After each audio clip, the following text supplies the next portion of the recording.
Hello there, welcome back to my world of stuff. My name is Paul Mount. I'm a little late to the party with this one. Unfortunately, I'd hoped to be able to record this video on Monday. For various reasons, I'm doing it today. Package in the post from HMV. What could it be?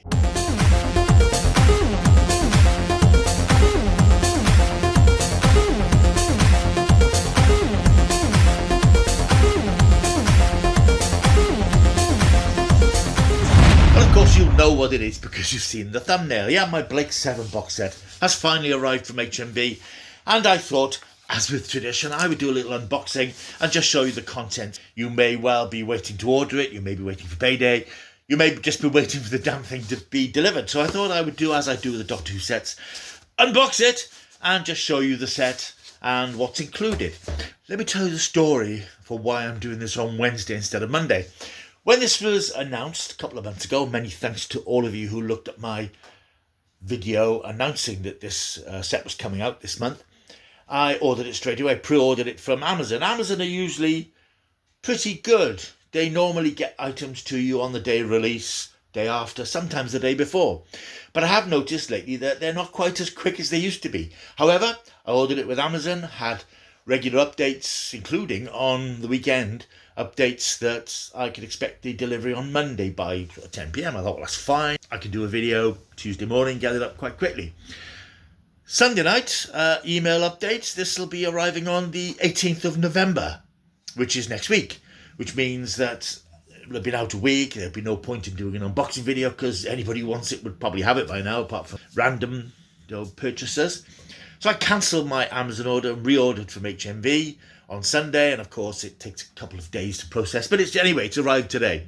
So I'm a little bit annoyed that Amazon let me down on this one and are proving to be slightly less reliable. And I think certainly for this sort of physical media and these sorts of things, I think that the days of Amazon getting them to you on the day of release seem to be gone, which is a shame. But anyway, it's here now, so let's stop moaning and let's open the damn thing. It's Blake 7 Season 1, and I'm looking forward to seeing this again because I think Blake 7 is one of those shows. I'm actually using the scissors at the moment to unbox it. I think it's one of those shows that has matured a bit with age, and I think that people appreciate it a bit more than possibly they did at the time. I know that my view of it historically has been that it's a sort of a poor man's relation to Doctor Who, let down by poor visual effects and shoddy production, because this was a space adventure series, and here it is, that was made on a BBC police series budget. I believe it replaced Z-Cars, which was a BBC police drama, and Blake 7 replaced it and had the same budget. Now, bearing in mind we're talking about a police series, we're talking about an outer space adventure series. Blake 7 was never going to look quite as good as it should have done. But Blake 7's strength was in its characters, its stories, the development of its themes of the fight against oppression and this fascistic regime that wants to dominate the human race across the universe. And now the first of its 4 seasons is out on Blu-ray, and it's getting the same sort of treatment as the Doctor Who sets. It's even called The Collection, Series 1. There are, of course, 4 series of Blake 7, so hopefully we will get all 4 seasons. I will also mention, in fact, before we go any further, please stick around to the end of this video because there's a little news item about Space 1999, a sci-fi show from Gerry Anderson that predates Blake 7. A bit of news about something you might be interested in and might even want to get involved with, so I'll mention that at the end of the video. So here it is, Blake 7 Season 1, shrink-wrapped with an HMV logo. The sets are thinner than the Doctor Who ones, the bulky Doctor Who ones. It is, in fact, more in keeping with the re-released box sets of Doctor Who, which come out a couple of years after the original big chunky limited edition, and they are slimmer editions with a smaller booklet and all the same features, but just the packaging isn't quite as lavish. And they've obviously gone down this road with Blake 7 to do a slightly smaller box set, whether they think that the profit margin won't be quite the same, and the price point's slightly different as well. The Doctor Who sets now cost about 55 quid. This is 40 quid for 13 episodes and a raft of new special features. And as with the Doctor Who sets, it's the special features I'm most interested in. So what's going to happen here, I'm going to unbox it for you and show it to you. And I'm going to dedicate the next day or so to watching this disc set and getting a video out to you, I'm hoping, tomorrow or Friday morning. So this is just me looking at the set, and then we'll have me talking about the episodes in a couple of days' time. So here's the set. Looks very nice. Really nice piece of cover art, which sort of sums up the show with Blake there, Gareth Thomas and his associates, and the evil Servalan, played by Jacqueline Pearce, and of course the Liberator, the iconic Blake 7 spaceship. So let's unbox this thing and see exactly what's here. So here is the set. I have divested it of its cellophane wrapping. You didn't need to see that. And there it is. It's a nice, handy little size set. It's to say it's not as lavish as the Doctor Who limited edition set, but that's quite nice. And then inside, on the back, you've got a list of the special features and so on, all the bits and bobs. There is a collection series booklet, which again, actually, it's smaller than the Doctor Who booklets, which are a little bit chunkier, but there's a nice photo of the cast on the cover, which I think opens up into a nice sort of shot of them on a planetary landscape. And it's how many pages is this? Yeah, it's a 16-page booklet. Less lavish and less detailed than the Doctor Who ones, but again, it tells you what you need to know. Taking flight, welcome to series 1. Nice photographs, all the details of what's on the discs, which is always handy. Development of the series, production and so on. And yeah, some nice photographs. So there's a very nice little booklet that goes with it. Inside, it's in, as you can see, the Blu-ray cover. Open it up and there's the disc. So basically what we're looking at is how many discs have we got? We've got 6 discs. 6 discs. I mean, they've all got the same Blake 7 logo on them. As I take this disc out, I think that there's illustrations of all the cast members behind disc 1, which is very nice. So disc 1 has got the way back and Spacefall, and usefully this leaflet tells you which special features on which disc. That's always nice to have as a guide. The second disc then has Cygnus Alpha and Time Squad, which is where the series gets into its sort of science fiction groove after its gritty openings. Then we have The Web, Seek, Locate and Destroy. We have Mission to Destiny. If ever an episode had a Terry Nation title, is that one, because these episodes are all written, of course, by Terry Nation, who created the series. And we have Project Avalon and Breakdown, and the final 3 episodes, Bounty, Deliverance, and Aurak. And as you take the last disc out, there we have the logo, the Blake 7 logo, all housed in this nice, I don't know how you describe these cases. You know, it's a chunky box set Blu-ray case with the Liberator on the cover. And again, it opens up into a very nice sort of image of the Liberator travelling through space. So there you have it. Blake 7 Series 1 on Blu-ray has arrived. It is here. I mean, a less lavish set than the Doctor Who ones, but that's sort of understandable because Doctor Who has a 60-odd year history. Blake 7 has a 4-year history. But what I think is nice about this, and I've seen on YouTube other people who do their Blu-ray hunts and stuff, they're looking at this, they're picking it up, they're buying it, and it gives, you know, some publicity and profile to a show that can get overlooked amidst all the sort of bigger Star Trek-y, Jerry Anderson type shows that were around about the same time. It's a nice little set, and I will be digging into this almost immediately. I've got 1 or 2 little things to do, but I'll be digging into this quite soon. There's a particularly interesting sounding 80-odd minute documentary about the making of the show, or the origins of the show, which I'm looking forward to seeing. Of course, the tragedy of Blake 7, and it's of course a tragedy of 60s Doctor Who and 70s Doctor Who really, is so few of the people who made it are still alive, and it's actually terrifying. If you look at this picture of the cast, the only ones still alive are Sally Knivet, who played Jenna Stannis, who left at the end of season 2, and Jan Chappell, who played Callie, who left at the end of series 3. Michael Keating, who played Villa Restel, apparently he's quite unwell and he's not been able to take part in these discs so far, so we wish him well. The rest of the cast are no longer with us, and so many of the people who were involved in the show, producer David Maloney, script editor Chris Boucher, a lot of these people are no longer here. So it's a shame that we're not able to get their contemporary thoughts on the series, but I know there's lots of archive interviews that have been put together on this set. The special features, incidentally, if you want to know, updated special effects on all 13 episodes. Apparently these are very good. There is a short teaser clip on YouTube the BBC have put out showing some of the effects, and they do look very good. And I think it's a mix of CGI and new model shots. I know that Matt Irving, who did a lot of the original model shots, he's been, I think, working with Mike Tucker, who did some of the Doctor Who special effects in his later years. They have done some new, very sympathetic model shots.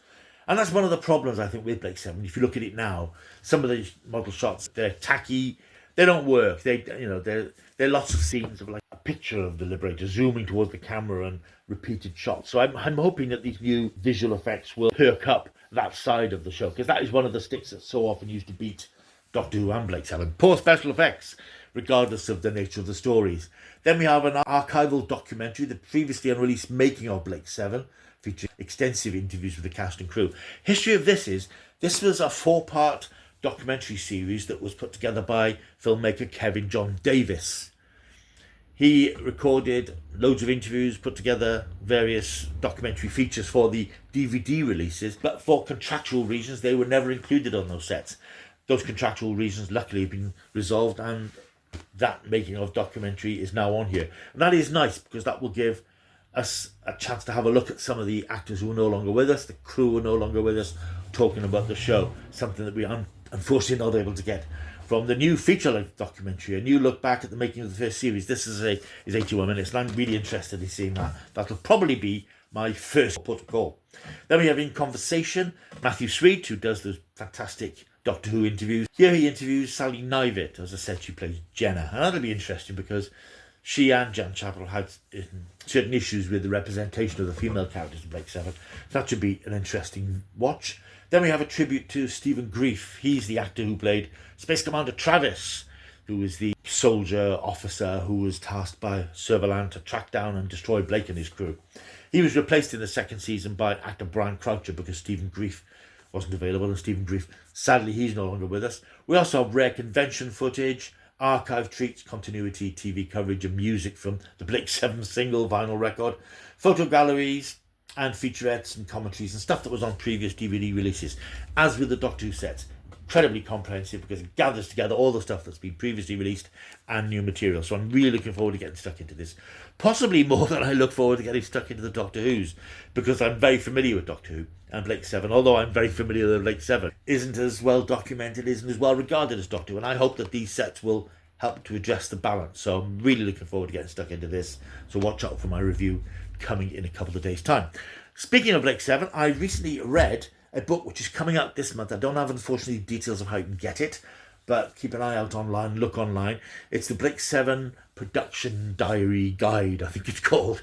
And the first volume, which looked at the first series, I think came out last year. I had a chance to look at a PDF of the upcoming second edition, which chronicles the second series that came out in 78 to 79. Terrific book, really excellent book. Very well designed, very well written. And again, that has plucked lots of archive interviews and some new stuff together to provide quite literally a diary to the production of the second series of Blake 7, from when it was commissioned, scripts being written, production getting into place with all the new visual effects and sets, and how the series progressed across its 12 months of production. It's fascinating. Fascinating not just for Blake 7 fans, but fascinating for people who are interested in how television was made in the 70s. Very different to the way it's made today. That's coming up shortly, and I wish I could have a link for you here. If I can find one, I'll put it in the description. That's coming out sometime this month. Right, some of you may be familiar with a series of books called What the Fans Think. These are books published by a small Canadian publishing company called Pencil Tip Publishing. And these are a series of books that are collated and edited by Bob Furnell and Richard Peevers. They've done a number of these books in this series, and I've been lucky enough to be able to contribute to some of them. I've contributed to the volumes on Torchwood, UFO, Sarah Jane Adventures, and The Tomorrow People. Next year is, as some of you may know, the 50th anniversary of Jerry Anderson's Space 1999. So Pencil Tip are putting together a What the Fans Think book about Space 1999, and Bob, one of the editors, reached out to me and asked me to mention it on the channel. Anybody who's interested might want to contribute to this, and it's not, you don't have to be a published author, professional writer. You just have to be somebody who can string a few words together and is a fan of Space 1999, review an episode, or perhaps write something which takes a slightly different look at the series, or review books, annuals, whatever. I'll give you the link about how to contact Bob and Richard about the books, and if you're interested, you can contribute. I'll give you a bit of bump about the book as it comes out. The 50th anniversary of the series is September the 4th next year, and Pencil Tip are publishing What the Fans Think, a 50th anniversary celebration. September the 13th, 1999, of course, was the freak explosion of atomic waste dumps that blasted the moon out of Earth orbit, hurtling the 311 men and women of Moonbase Alpha into the far reaches of outer space. Over the course of 48 episodes and 2 seasons, Space 1999 followed the adventures of the inhabitants of Moonbase Alpha, a human colony stranded on the moon. Hurtled off into deep space, the Alphans must now struggle to survive in an overwhelmingly hostile universe long enough to find a new planet to call home, whilst also exploring what it truly means to be human as their journey continues. Submissions are now open for this new book. They opened on the 8th of November. Basically, they're looking for original essays, reviews. The whole point of these books is that it's for the fans. It's for the fans to express what they think of series. Obviously, as we know from things like Doctor Who and Star Trek, Star Wars, fan opinion can be extremely critical, often harsher than that of the meanest television critics. But when the fans love something, you know it. Praise, when given, is genuine and it's heartfelt. So each volume of these books looks at individual series, individual episodes, and they feature reviews, essays, analysis of episodes of each particular series. Fans will have their say in what they think are the best, worst, and merely average episodes of a series. And, as Pencil Tip always say, you might be quite surprised at what they have to say. So if you're interested in contributing to this volume, as I say, it's out next year. Submissions are open now.